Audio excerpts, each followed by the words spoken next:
Welcome to the Purpose-Based Retirement with Casey Weed of Howard Bailey Financial. Good evening. Glad you're back for another edition of the Purpose-Based Retirement. I'm Lee Kelso here with Casey Weed, a certified financial planner and the president of Howard Bailey Financial. Tonight, we're going to be talking about what's in President Obama's proposed budget, and if you're heading toward retirement, something you need to be paying attention to that probably isn't getting a lot of discussion right now.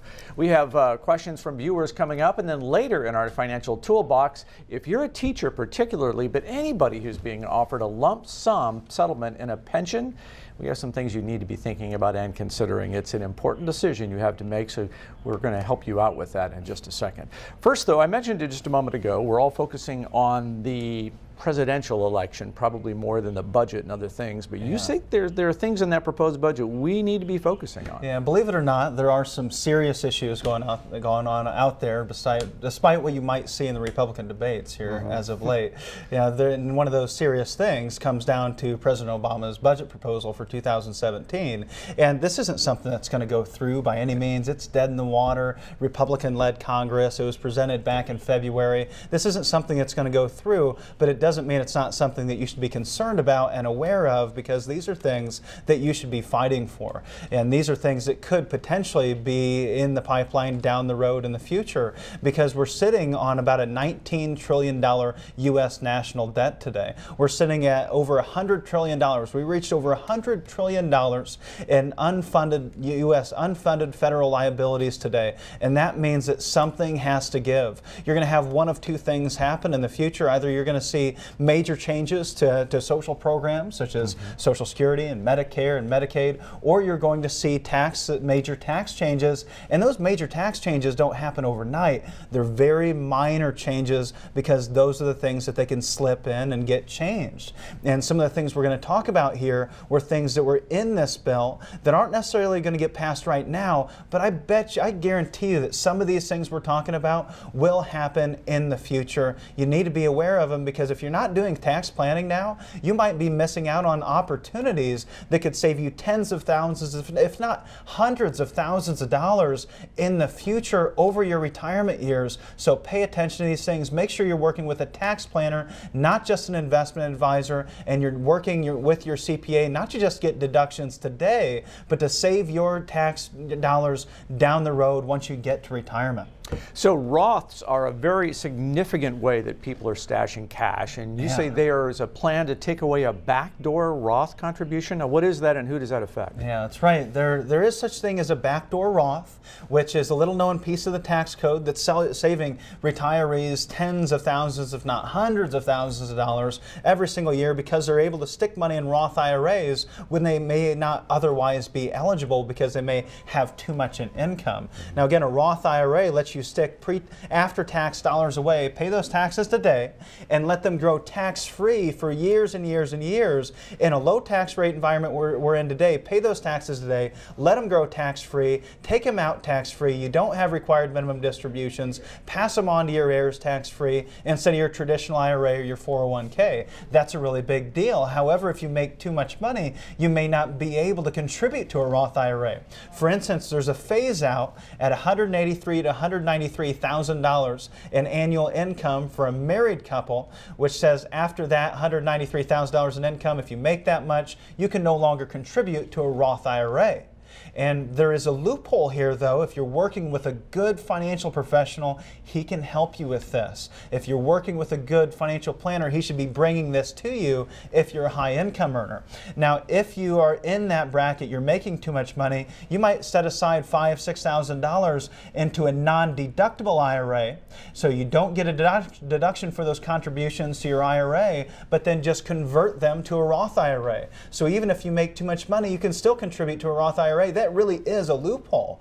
Now, if you have after-tax money in your 401k, this may be you as well, especially if you've been working at the same place. You got old 401ks from prior to 1986. If you have any after-tax dollars in your 401k, don't roll those over to a brokerage account. I can't tell you how many times I've had people come into my office who have rolled over after-tax dollars due to the advice of their financial planner, or they just did it on their own and they didn't pay attention to the option to roll that after-tax money in your 401k over to a Roth IRA, and there's no limit on those contributions. Another loophole you better be taking advantage of. Yeah, it's a long-term benefit. Huge. And there is a proposal to force required minimum distributions from a Roth? That was also a piece of this budget proposal. I mean, I think they threw everything in there. All these things have been in there since 2013. Every single budget proposal trying to get at least one of these passed every year, and they're getting some of them done. And this was one of them they haven't gotten done yet, but they're asking that we start to have required minimum distributions on your Roth, which is really uncomfortable for those of you that have maybe been converting large amounts of your IRAs or 401ks every year over to Roth, because you won't have to take distributions of it during your retirement years. You can let it accumulate tax-free for your entire retirement and then leave it behind to the next generation completely tax-free. Now, if they have required minimum distributions, now you have to start taking money out 3, 4, 5, 6% every year, and then where are you going to move it? You bump into a higher tax bracket. This is why it makes a lot of sense to look at alternatives other than Roth IRAs. There's options out there for you to be setting aside tax-free dollars into accounts that'll grow tax-free, and they don't have legislation like this that they have around Roth IRAs. You just have to get creative. We talked, I think, was it last week, about stretch IRAs, and those might be on the chopping block. Oh yeah, and stretch IRAs are really neat for people that have IRA dollars. If you have 401ks or IRAs and you plan to leave those behind to somebody someday, man, what an awesome thing to take advantage of, because stretching that IRA allows you to preserve the tax deferral benefits of that IRA for maybe a couple generations. You know, you really stretch that IRA if you leave it instead to your children. We may set up the beneficiary as a grandchild and then put that in some type of IRA trust, forcing distributions out over the life expectancy of that child, which if you're setting that aside to a 5, 10, 15, 20-year-old kid, at a 5-year-old child, that's about 1% a year. You know, that IRA is going to last forever, and that means you're going to be able to benefit from tax deferral, which is compounding not just your interest and your principal, but also the taxes that would have had to be paid every year if it wasn't in an IRA. They might set this completely aside and say those distributions have to be taken out over 5 years no matter what, but this is still something you can take advantage of. Net unrealized appreciation, NUA, is something we've talked about before, and it's also at risk. This is yet another thing that's on the 2017 budget proposal, and it's been there for a while, getting rid of net unrealized appreciation. If you have employer stock inside your 401k, we see this a lot with a lot of the defense contractors in town, AT&T, DirecTV, Raytheon. Those stocks have just went through the roof. If you have highly appreciated stock inside your 401k, inside an ESOP, you can elect something called net unrealized appreciation. And this is how that works. And don't overlook this. I've seen it overlooked before. You might be thinking about, well, I'm just going to roll that employer stock over to an IRA when I get to retirement. Well, guess what? Now every dollar of that employer stock is going to be taxed at ordinary income tax rates at your highest marginal tax bracket. Instead, you could have done this. We had a single lady that we worked with here, worked with Nathan on it, another one of her advisors in the office over the last couple of weeks. She had about $150,000 worth of employer stock inside of her plan. She had a $10,000 cost basis. We were able to elect NUA, only pay taxes on the $10,000 at 25%. She paid $2,500 in taxes. Had that been rolled over to an IRA, which is what all the other advisors wanted her to do, she would have paid upwards of potentially $50,000, $60,000 in taxes. That's a lot of tax savings, and now she's able to pass that on to her heirs. They get a step up in basis. That $140,000 in gains is never taxed. That is so neat for her, because now, I mean, she can use that tax savings to go buy a new car. That's a lot of cash. And speaking of a lot of cash, $3.4 million is a limit that they want to impose. Is that right? Right. They want to cap the amount that you can contribute to your IRAs at $3.4 million. Not a lot of individuals are going to hit that, but I think the point of that is, we should be using those IRAs for income. They came up with that $3.4 million by saying with $3.4 million, you could guarantee yourself a $200,000 annual income with some type of annuity. Well, that's what I think is important for us to start thinking about, is using our retirement as not annuity money, but that it's about income. Once you get to retirement, it's no longer about growth. It's no longer about making 5–10% every year. It's about getting a return of your money, not a return on your money, protecting that nest egg. It's more important that you protect it than start hitting any home runs. Well, sophisticated stuff to be thinking about, and if you're working with someone who really doesn't have that level of sophistication, you're the person we're targeting this offer to. For the next 10 people who call right now, it's a complimentary financial review of your entire financial and retirement plan, an opportunity for an education about your money so you can make the best decisions for yourself as you roll forward toward retirement. So for the next 10 callers who call 482-9559, Casey and the team at Howard Bailey Financial will make time on their calendar to visit with you and give you your very own purpose-based retirement. 482-9559. We hope you call now. We have questions from viewers coming up next. Stay with us.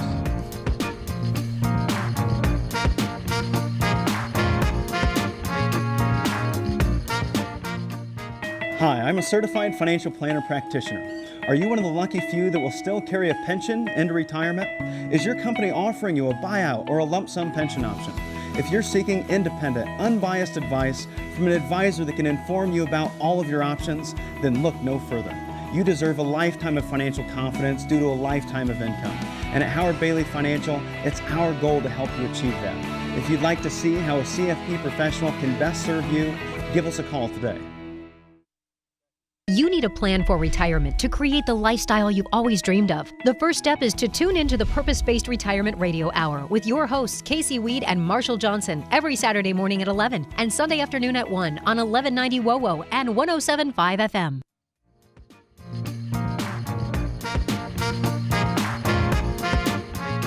So each week, questions roll into Casey from the television program. We pull out a few of those and invite those folks to the television program with us right here tonight. That's what we're doing. And Tom is up first. We have a question from Tom. Go right ahead, Tom. What's your question for Casey? Yes, you guys are always talking about being more conservative and making 4 to 5%. Mm-hmm. Why would I settle for 4 or 5% when I'm up almost 50% over the last 5 years? Well, I'd say that's a good question, Tom, and one that I think a lot of people are probably asking right now is, well, Casey's talking about making 4, 5, 6% a year. Why would I settle for 4 or 5% a year when I've been doing so well in my 401ks and IRAs? Well, Tom, I think you have to, sometimes we run into this issue where we're thinking in these very narrow windows of what happened over the last 5 years, and a lot of individuals have forgot what happened just 8 years ago in 2008. During 2008, 2009, the market was down around 40%. How much did your life saving did you lose during those really bad times? I think that's one of the things we have to keep in mind is it's not how much we make during the good times, it's how much we keep during those really bad times. And being up 50% over the last 5 years, I think the market's up 60, 70% over the last 5 years. And so was it really that difficult to make those types of rate of return in this environment? No, it hasn't. You basically could have thrown a handful of darts at the Wall Street Journal and accomplished those types of returns, but you have to stress test that portfolio and see what happens in those really bad times. If we have another 2008, if we have another 2001, are you going to be able to retire when you want to retire? Are you going to be able to accomplish the goals that you want to accomplish? And if we really look at the long term, if we look at the market over the last 16, 17 years, go back to 2000 until today, the market's really only averaged around 3–3.5% a year versus the market over the last, since the bottom of 2009, up 150%. And let me put this into perspective for you. You say you're up 50%. Okay, let's say that you had $100,000 5 years ago. Now you have $150,000. And take out all those retirement contributions. We're just talking about the return on your original investment. So $100,000 turns into $150 today. What if next year that $150 goes to $75,000? We have a 50% pullback in the market. We go through another major recession like we did in 08 or 2001. Now that $150,000 you have today is down to $75,000. $150,000, right? We lost 50%. So now we've gone from $150,000 down to $75,000. And what's it going to take for us to get back our $150,000? We lost 50. It's going to take 100% rate of return to go from $75,000 back to $150,000. And how long is that going to take? Is that going to take 1 year? Is that going to take 5 years? Is that going to take 10 years? It could take upwards of 10 years for you just to get back to where you were. Can you endure the next 10 years with no returns in your investments? Now, I think it's much more important for us to focus on those things, because I think sometimes we get wrapped up in making 10% or 15% and we forget what the worst case could look like. That's why we stress test people's portfolios all the time. If you'd like to get a stress test on your portfolio, that's what we like to do. What's the worst case scenario? We're going to take that portfolio and take it back through the worst periods of time we can find and say, can our retirement still succeed? You need to know the answer to that question. Thanks, Tom. Thanks for your question. We're going to roll ahead here to Justin. You're kind of a young guy. Justin, what's on your mind? Hey, Casey. I'm 35, and I'm really thinking I need to pick up some life insurance to help protect my family. The real problem I have, though, is I just don't know if I'm getting a good deal. How can someone really tell if they're getting their best deal on a life insurance policy? Well, Justin, I think this is the same way you shop for life insurance. You should be shopping for your property and casualty insurance, your homeowner's insurance, and things like that. When we sit down and we give quotes to people, we're independent, so we're shopping around. We're going to give them the top 5 best quotes from the top 5 best carriers, and then we're going to review each one of those individual carriers, and we can look at each one and say, well, this is the lowest premium. What kind of benefit are we getting, and how highly is the company rated? And so I think the thing you have to look out for is you have to be working with an independent advisor. If you're sitting down with someone that's simply giving you one quote from one insurance company, that's a huge red flag. You want to see multiple quotes from some of the top companies across the country so that you can make sure that you're getting the best rate. How do you know if you're not comparing it against what other companies are going to offer you? So that's my advice to you, Justin. Get some options. Now let's move ahead to Becky, and you'll be our last caller tonight. Becky, go right ahead. Hi, I'm 55 years old, and I don't want to retire for a couple of years. When would you suggest that I start my retirement plan? Do you think that it's too early now? Yeah. Well, Becky, it's never too early to start planning for retirement, but I think a lot of us do have this in our minds that we need to wait until the last minute in order to start putting that retirement plan together. And let me give you an example. You need to go ahead and have a plan, because if you don't know what that end goal is, if you don't know how much you need to retire, if you don't know what your retirement plan is going to look like, how uneasy are you going to be for the next couple of years just wondering if you're going to be okay? You need to know that you're going to be okay before you actually step into retirement, and that should happen a couple of years, if not years in advance. If you're going to retire in the next 6 months, you're behind the buck. It's time to start getting out there and putting a real plan together so you know what your retirement's going to look like. I've got a couple that I started working with about 1.5 years prior to their retirement, and we couldn't put a plan together. We could implement a plan together for the most part. Everything was stuck in their 401ks. They were under 59.5. We couldn't roll them out and start implementing the plan now, and so we had to delay that for about 1.5 years. We sat down every 3 or 4 months for the next 1.5 years and reviewed their current portfolio and reviewed their plan. By the time they stepped into retirement, they had no concerns whatsoever. They knew exactly what they needed to do, exactly what retirement was going to look like, and that 1.5 years prepping for that actual retirement was 1.5 years of bliss, as he would say. He went through 1.5 years of going to work without concern over whether he was going to be able to actually retire when that end date came. Think about what it would be like to go to work every day for the next couple of years and know that you're going to be okay. That's what you deserve, Becky.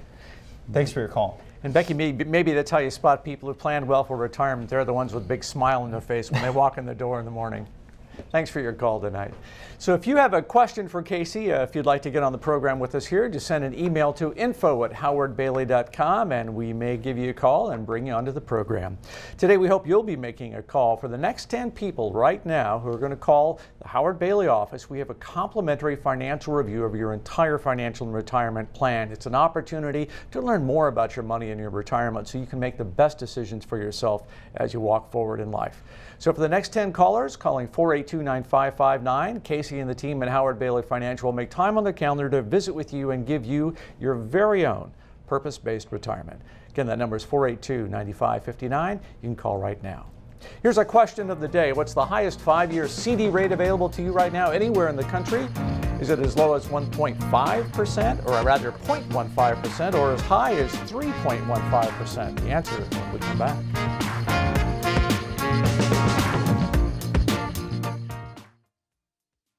You need a plan for retirement to create the lifestyle you've always dreamed of. The first step is to tune into the Purpose-Based Retirement Radio Hour with your hosts, Casey Weed and Marshall Johnson, every Saturday morning at 11 and Sunday afternoon at 1 on 1190 WOWO and 107.5 FM. When you have confidence in your retirement future, you can live the life you've always imagined. Because of planning, you now have time to reflect on the wonderful memories of your life.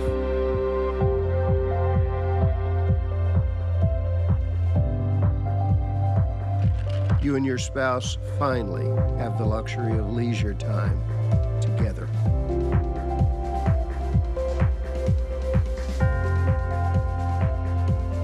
To spend fun times with your grandkids, sharing the joy of their excitement about life.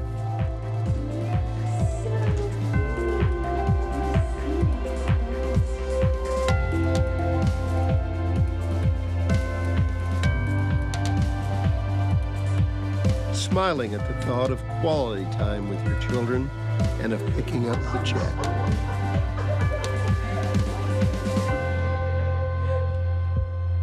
At last, you have time to breathe and rekindle the love of your life. Why? Because you imagined what could be. You planned for retirement. So today, you own your future. Join us on Sundays at 1 on News Talk 1190 WOWO for the Purpose-Based Retirement Hour with Casey Weed and Marshall Johnson.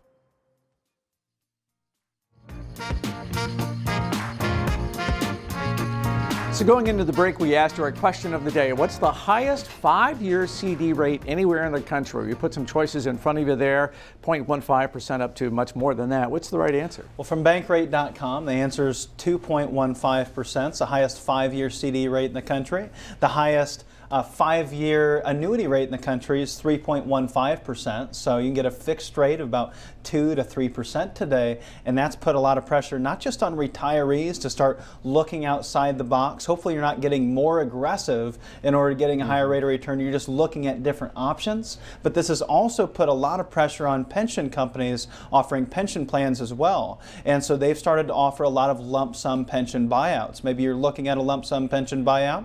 Maybe you're a teacher, and if you're a teacher or you work for the state, you're going to have the opportunity to take some type of lump sum pension at some point in the future, and that's an ASA rollover if you're a teacher, for instance, and you have that option. So pay close attention to this segment because I want to give you an idea of exactly what that means and how to evaluate those things. It's maybe one of the most important decisions you make in your life. So we're going to use a case study. We're going to talk about a gentleman named Jake. Jake's single, he's age 65, and he's got a big decision to make. He can either take a lump sum of $600,000 and walk away and invest that and create an income from it, or he can take a $50,000 a year guaranteed payment for the rest of his single life. If he passes away after a year, that pension's gone, right? If he lives for 10 years or 20 years or 30 years or 40 years, that pension continues to pay. But he's got to make that decision, $600,000 lump or $50,000 a year in the form of a pension. So if we look at this over 12 years, years. After 12 years of receiving $50,000 a year, Jake's finally broken even, right? Yeah. $500,000 over 10 years, $100,000 over 2, $600,000 over that 12-year period from age 65 to age 77. If he passes away at the age of 65, he only got one $50,000 payment and nothing's left behind. Now, we have to assume that if Jake turned that around and invested it, he would receive some type of rate of return, and a very conservative rate of return could be 4.2%. Let's say you put this in a very conservative portfolio, made 4.2% a year. Well, we would know that at age 77, pulling $50,000 a year from that $600,000 lump sum, he would still have funds left. He would actually still have about $250,000 left, $223,000. Now, Jake's life expectancy is age 82, so there's a good chance that he lives out to age 82. Now, at life expectancy, with the pension, he's getting income, right? Right. So he continues to get that income even if he lives to age 83, 85, 90 years old. Now, if he invested it at 4.2%, this would be the break-even point. The break-even point comes down after 17 years, and he gets to age 82, his life expectancy, and he's got about $2,000 left in that $600,000 pot that he started with. Right. And this means essentially that the company's probably making about 4.2% because they're spreading their risk out statistically, betting on those life expectancies. And graphically, this is what that looks like. We see on the y-axis here the internal rate of return, the actual rate of return on that pension if he passes away at different days, if he takes the pension, and we can see the break-even at 77, right? So his break-even point is 77. If he passes away at age 70, that would be equivalent to about a 30% annual loss. And we start to see the real returns in this highlighted area. As he continues to receive that pension, his equivalent rate of return at age 80 is around 3%. When he gets out to age 90, it's about 6.5%, 7%. Out to age 95 or 100, it approaches 8%. Equivalent rate of return, he'd have to get there on that $600,000 to match the pension. Right. Now, this is a really healthy pension. They're giving him about an 8.3, 8.5% cash flow. That's pretty unusual. We're typically seeing lower cash flows than that, especially if you're a teacher. Your payout's around 5.5%, 6.5% today. And so we can look at that and say, well, what if that lump sum was bigger? What if they'd give him $750,000 or $50,000 a year instead of $600,000? Well, that means we don't have to earn as high as rate of return to match the pension. At life expectancy, we only need to make 2 to 4%. If you're a teacher, you're in that range of 2 to 4% at your life expectancy. Pretty easy to accomplish, even out to 90, 95, 100 years old, 4 to 6%. Now, this is how they come up with that. If you're a teacher, you've been hearing a lot about this 4.5% rate that they talk about all the time. Well, that's not your guaranteed rate of return, that's your annuitization rate. So these are the things we have to pay attention to. Know your internal rate of return, clearly define your goals, and get independent advice. Yeah, I want to emphasize that last point because it's a complex decision. You've worked all your life for this benefit, so do the best thing you can with it. And that's why we hope you'll pick up the phone and call 482-9559. For the next 10 people who call right now, Casey and the team will offer a complimentary financial review of your pension, your entire retirement plan to give you the best opportunity to enjoy those golden years, and you can make the best decisions possible. So again, the next 10 callers dialing 482-9559, Casey and the Howard Bailey team will make time on the calendar to visit with you and give you your very own purpose-based retirement plan. Call us right now at 482-9559. Of course, you can always get a copy of Casey's book online. purposebasedretirement.com, and you can always see this program online anytime you like. Just go to 21alive.com and click on the Features tab.